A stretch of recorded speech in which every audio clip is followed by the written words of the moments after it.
Super Eagles are there at the MK Abiola Stadium, fighting out against Sierra Leone. The Leone Stars, well, that game is ongoing as we speak, and hopefully they will triumph in that particular encounter. Welcome you on the show, 360 Sports on Trust TV. I am Adeni Ajishafe. Well, we just have to start from the result of those games that have been played. Well, earlier on, let's look at Afcon result where Uganda played 1-0 draw against Nigeria Republic, and you have Tanzania losing against Algeria, Congo 1, Gambia 0. You have Mauritania against Gabon and ended up 0-0, and you have Sudan defeating Congo Republic. That's 2-1. Benin Republic lost against Mozambique. Well, that's a good one for Mozambique. They won away, defeating Benin Republic rather. And now those are the results so far. Well, for tonight, for this evening, matches are ongoing right now. Let's look at those fixtures of games that are actually ongoing right now across Africa. Talking about Afcon fixtures right now, you have Nigeria and Sierra Leone. As I said earlier, that game is on. Burundi versus Cameroon, big match there. South Sudan versus Mali, Malawi, Guinea, Ethiopia, Egypt, another big one there. Lesotho versus Cote d'Ivoire, Guinea-Bissau versus Sao Tome and Principe. We are in the same group there. And you have Morocco versus South Africa. Why that remain there? Let's actually have Charles Ohaji. Good to have you, Charles. Yes, thank you. And we have to quickly look at those fixtures. Although I love the fact that you represent Nigeria, yes, good one there, yes, a good Nigerian. Yes, of course. Yeah, Eagles is the first team. Good one. Now this match is ongoing, and a lot of people are looking at what with Eagles 2023 Afcon Qualifiers. Super Eagles file out against Sierra Leone behind closed doors. Yes, that match is ongoing and it's behind closed doors. People are not allowed, fans are not allowed to watch because of the ban on the stadium. Now this game is on. What's your take? Yes, thank you, Tony. Yes, of course, as we all know, yes, one of the reasons for the ban of the stadium was actually the fallout of not going to the World Cup. As it is right now, every Nigerian, everybody is expecting the Eagles to fly. Of course, this ongoing game, of course, you can see we expect the Eagles to trash Sierra Leone. But again, not taking out the fact that Sierra Leone have also played. We should also be careful because we saw what happened in Lagos against Sierra Leone. We were 4-0 up. Coming back to the second half, the Genetro boys, they relaxed and they came back and it was 4-4. So in this match, I expect, of course, I expect the Eagles to be angry, to be angry and hungry. And you can see the players, they all look hungry and angry. And before this time, during the training sections, when you see them training Osimhen and co, they said they are not happy because not going to the World Cup as a player, it's not always what you want to do because World Cup is always a one-time, it's a life achievement, not always because it's every 4 years. The next 4 years, these players may not be at the same level they are or age-wise in order to be able to also make a cut in the team. So they all felt so sad. So right now, come to the Afcon, they know that they have no choice than to beat the Sierra Leone and beat them very well. Not just beating them 1-0 no. We expect a convincing victory to show this match, to show the Nigerians and to bring the fans back. Because right now, a lot of fans, even if the church stadium open today, it's quite clear that a lot of people they don't want to come because a lot of fans took out their time, came to watch Nigerian Ghana. The stadium was jam-packed and people left heartbroken.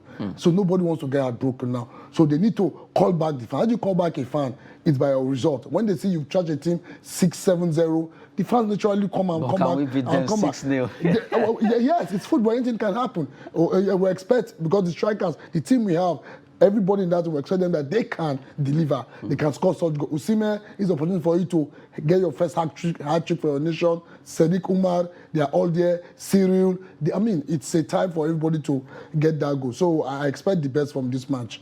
Okay, even though we know that Eagles really want to get, it's like a redemption, they need to get themselves back to the hearts of Nigerian fans. And every Nigerian fan there, they are unhappy with the Eagles, and Eagles need to do everything possible to win this game, as you said, convincingly. Beat them and get yourself warm back to the hearts of Nigerians. But from the way it is, a lot of people are looking at, well, we have a new coach. We have, although he's trying to mix some maybe home-based, foreign-based players to see if things can work. And Pizarro is already talking that, well, he wants to win Afcon, he wants to play attacking football. But for me, I think he should just do the game first instead of talking. Yes, thank you. The thing is, no coach that comes to, if you look at Africa, the only country as a coach you come to, it's just like going to a club like Barcelona in Spain.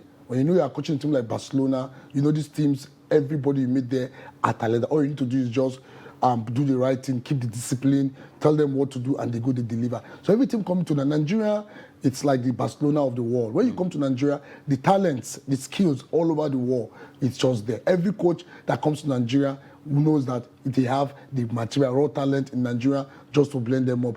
Again, I'm impressed with the home-based players the coach have looked, even though he was not the one that drew up the first list of this home-based player. Of course, this list has been made before he was given the job. If you can remember, he met the team in USA, not in Nigeria. During that friendly. Yeah, friendly. Yeah, he met them, and already this home-based player have been transferred into the team. He came up and then he met them, and again he came to say yes, that these boys were able to give good account of themselves, and he was able to use them in the match. So I expect, for me, I've always advocate for the home-based Eagles to be in the team, because at a point now, we get to say the problem we have most times at this stage now. Most of these players are playing for the clubs, pay their bills. And whether I like it or not, they still have one mind in taking in their club, because they know that they are going for pre-season now, and every player wants to cement his shirt. So most times most players don't, that commitment, they don't want to die for the Eagles, because you know, if I pick up an injury in this match now, when I go back to my team, of course you may lose your shirt. So that's why these home-based players most times that will drop into the team gives this team more stability, because those home-based players at this right now, they are playing with all their heart, all their mind. They want to play the best they can play, because they know that playing well for the Eagles gives them opportunity to get clubs in Europe, and which is what every player wants to get. So at this point right now, I think it's one of the best blend I've seen. And the truth is, I have not seen Nigerian going far in any tournament without home-based player. Of course, if you check all the past record we have won, all 50% of those teams are home-based lads, because the home-based lads bring in that Nigerian spirit, that spirit of Nigerian, because they know where they're coming from, and they know that, look, we need to put in our best. Of course, the foreign-based players, yes, they come into with that spirit, but of course, these people are coming from different weather, different environment, different situation. So once they come in, before they can even acclimatize to the African weather, most times, it takes time. We saw what happened against Ghana in Nigeria. Yeah, it showed. The players there were, they were panting for breath. Kevin Bassey he was saying that he can't breathe.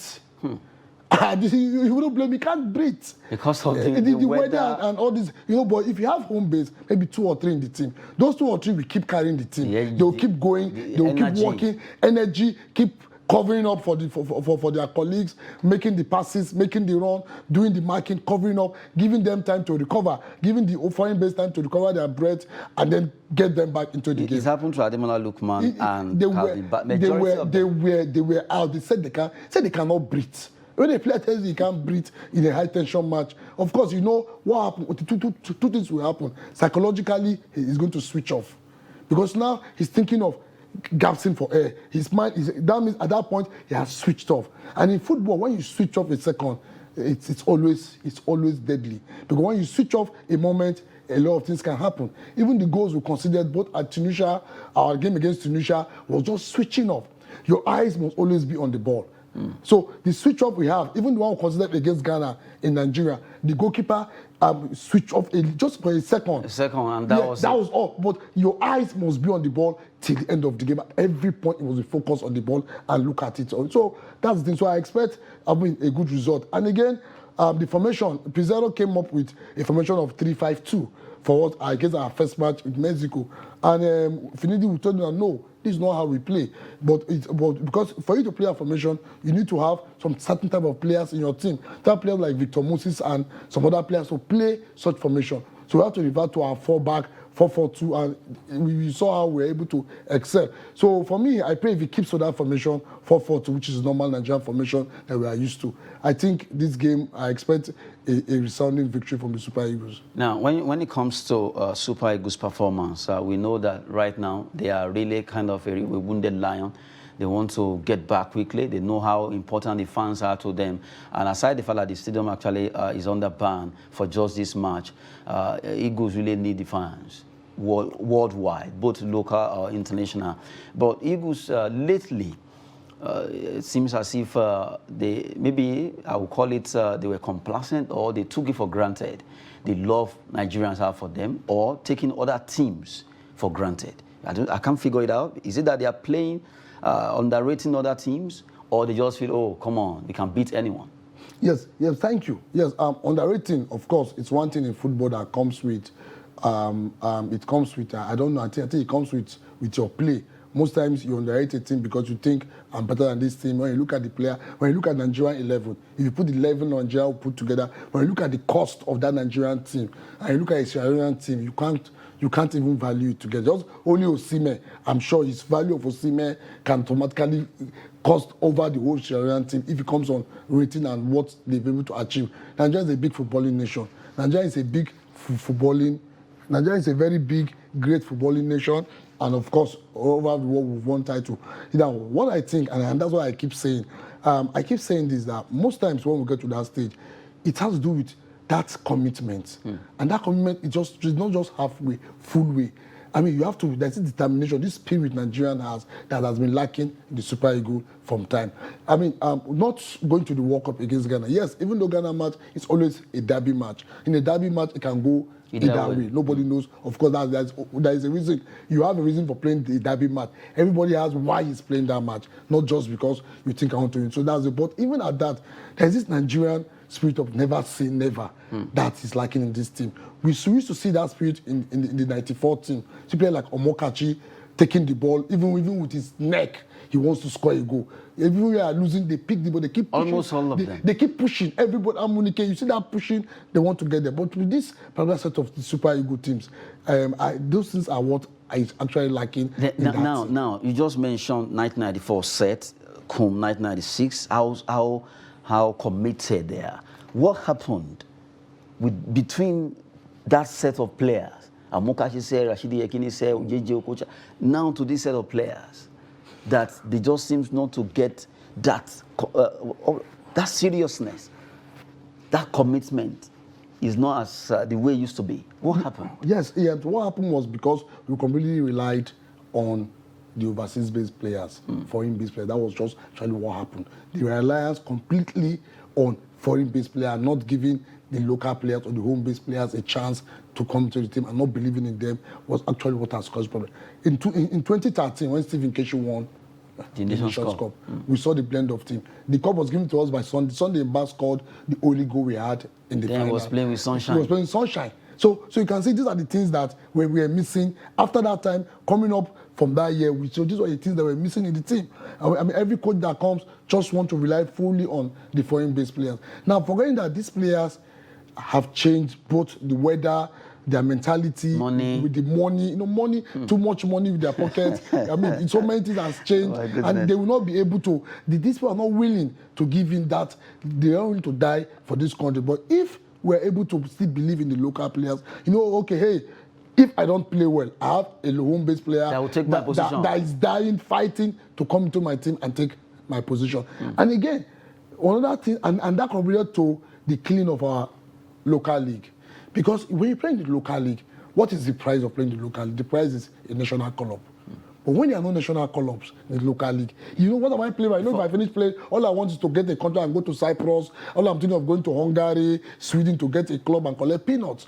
But before now, you know that if you excel in the local league, the price for it is national call-up. And that will also up your game. Up your game, and to give you that to play. And so these are the blend.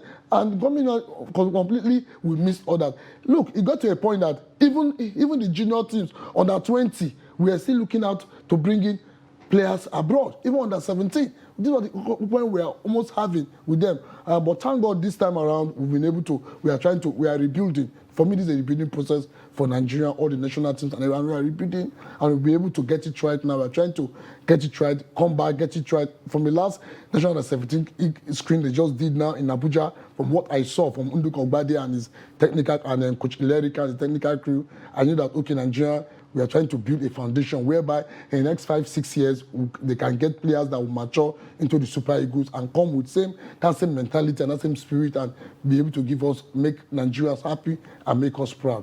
So we hope it's going to get better. We hope it's going to get better. We've been talking with Charles Ohaji there, who has been doing a yeoman's job analyzing Nigerian sport. Our Super Eagles precisely. And we've been talking concerning the team, ongoing match at the MK Abiola Stadium, Sierra Leone versus Nigeria. A big one there, that's Afcon qualifiers for 2023 that will be coming up in Cote d'Ivoire. And we want to make sure we qualify. Although the Eagles are trying to use this match to get themselves back to the heart of Nigeria. A lot of Nigerians are not really too happy with Eagles for the fact of what happened against Ghana. But we just have to move on. Life continues. Hopefully, Eagles will get it right. We cannot always win. We just have to support them. Now, back to you, Charles. Looking at the Eagles now, we've seen a lot of things that you mentioned concerning the issue of home base, foreign base, and all that. Then the issue of coach, the coaches. You have most of these coaches that home base. There are home base coaches. A lot of people are like, okay, why don't we just believe that, okay, we should have a Nigerian at the helm of affairs? Why always foreign coach and all that? A lot of people mention some home base coaches. Imam Amapakabo, Fidelis Ilechukwu, a lot of them that people believe that, okay, if you don't even pick any Super Eagles ex-player, we can pick these ones that coaches the local league. Yeah. Why always foreign coach? Yes, thank you. You see, before now, I was, right as I was privileged, I just finished from NIS. I went to NIS National Institute of Sports. I just finished from there as a coach, and then there is this coaching association of Nigeria that I belong to. To be candid with you, this is just one of the issues we have all been looking at. Even the sport minister, Sunday Dare, at a point, also have that same thought. Why don't he believe that from the home-based coaches or coaches based at home, we can progress from there and then use them instead of bringing foreign coach into Nigeria? And that's what we're trying to achieve by bringing Austin Adamo. But again, bringing him in, okay, the problem is this. The management of NFF. I don't like much, I don't always like talking about that, because when you talk about that, you just have to come out and let Nigerians know that it's not working. The NFF demand from Amaju Pinnick, it's not working. Because I don't know, maybe somebody feels if I get a coach, a foreign coach, maybe I feel, okay, maybe the money they will make from it, maybe I'm getting a local coach. How do you make money from getting a local coach? Now, it's difficult for them to pay a local coach the type of amount they pay to a foreign coach. When you get a local coach, most times, everybody wants to, they just want to, you see, we don't believe in that, we believe in this white skin. That's why we can go anywhere and get even a shoemaker that is a coach, we bring him to Nigeria. Just like Joseph Pizarro. Pizarro, what are his track records? If you look at his track records, this is a coach that have not won anything in football as a coach. So all these are the things that we look at when we talk. This for me, I just pray he succeeds. Because when I look at the target of the Joseph Pizarro, he has not won anything in football as a coach. But again, you won't take this away from them. What's different between them is that the foreign coach have a mind of their own. They have a mentality that this is how it should be done. This is the right thing to do. But and you can't, if you try to sway him from that, you have issues with him. Either he walks away from the job or he resigns. But a home-based coach, you give him a job. Whatever you do to him in the job, he will endure. He will bear it. You say he go better one day. That's it. We go better and bears it and try to just take it that way. Whatever you throw at him, he okay better. My Oga sir, they are bootlicking and they just want to just get the job. Which in coaching it doesn't work that way. I mean, you cannot put somebody. You see, it's for me. You see, when I look, I laugh. Somebody can just be in the office. You just wake up, you wear about the girl, you wear anything, you just come to the field and you think you can just come and talk about technical matters. These people are very sensitive issues. Coaches is their duty, they know what to do, but everybody wants to impose this player. Interference is the biggest problem we keep having in such issues when it comes to home-based and local coaches. So I think until we get to a government or to a partition of people that will look and say, okay, no, we stamp our feet. This is what we need to do. Whatever we achieve, we don't mind. We don't mind. Give them the full hand, give them the free hand, choose your players, make your team, and leave sentiment from it, and be able to play the game. But that sentiment, or that looking at where are you from, I'm calling player from here, I'm calling player from here, me I'm from here, I need player to come from here. All those issues, we see them in the past, cause a lot of havoc in the national team. But once a white coach comes, when start off when he was, they say, I don't care if I'm playing 11 players from the same mother. As long as that living is not my business whether it's from the north or from anywhere. this is what I'll play. But when you get a local coach, it doesn't see it that way.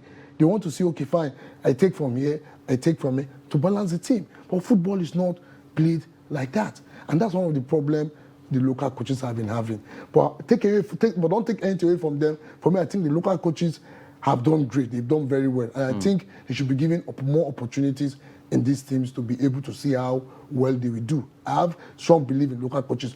In fact, if you go, it's just like the World Cup. No foreign-based coach has ever won the World Cup. No foreign coach in the history of the World Cup has ever won the World Cup.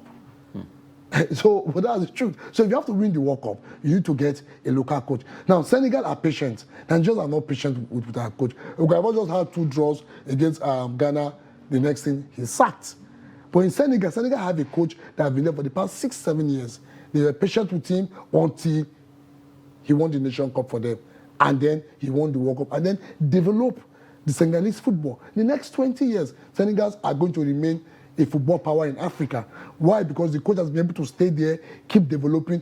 The country gave him that support. The sport minister has been with him. They support him. They implement him that way, and they know what happens. And the people that run sport in these countries are people that knows about football. In Nigeria, you're putting an Amaju Pinnicky as NFF president. I look at it for what? Go to Cameroon. The sport minister of Cameroon is Samuel Eto'o. Now, at the Nation Cup, Cameroon didn't do well.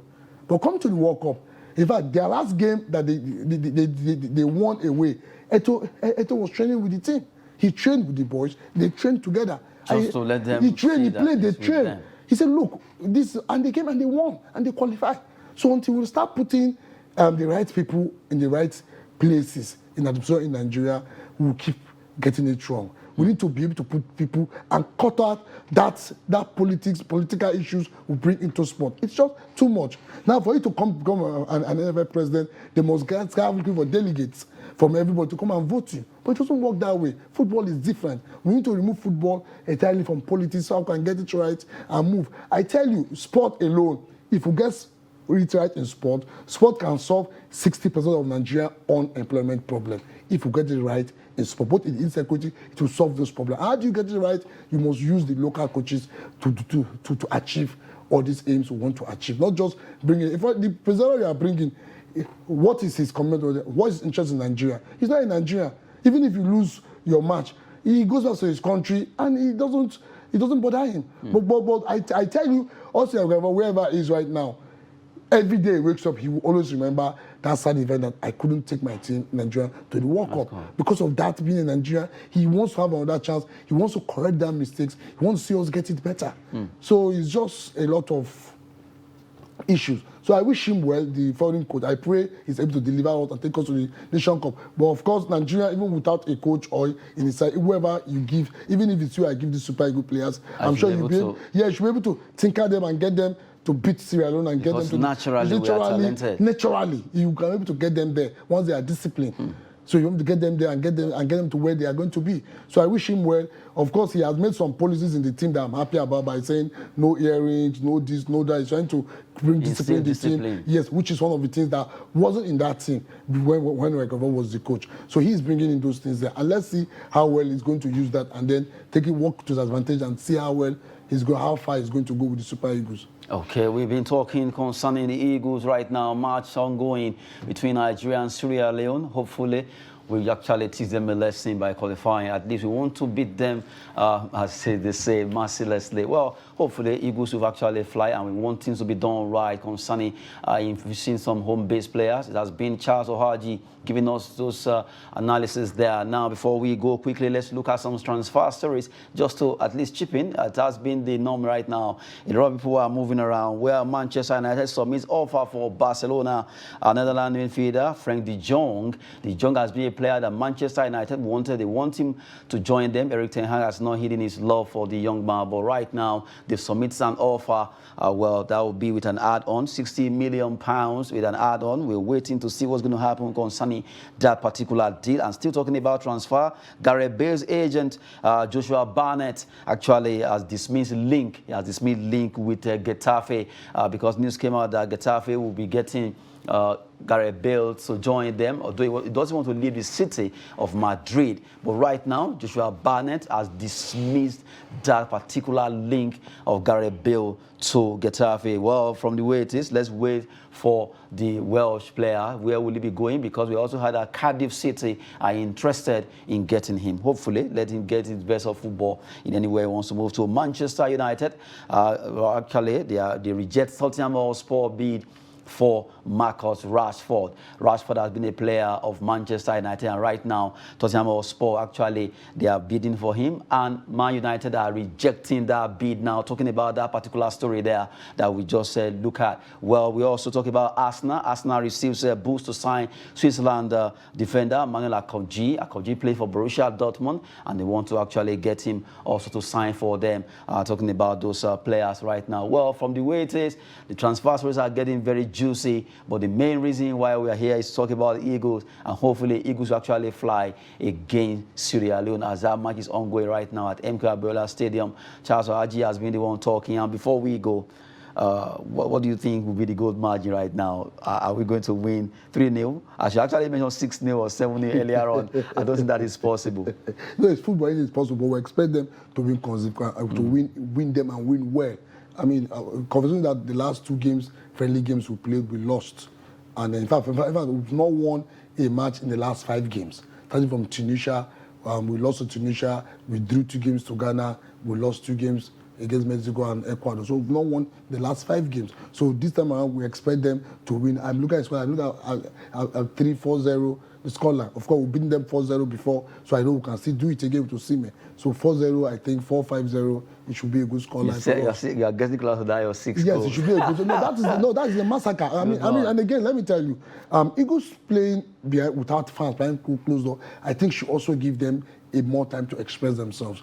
Because I noticed what happened against Ghana when I think they were overwhelmed. The pressure was everywhere. Too much, the fans, the pressure, the stadium was full to the brim. To the brim, over full. So I think when the players came out before that match, during the training, we watch training, we go for training section. Osime, all the one, say he needs the fans to come. So when they came and saw the fans, I think some of the players, they were young, were a bit jittery. So we expect them, even at the close door, to have their time and beat this match well.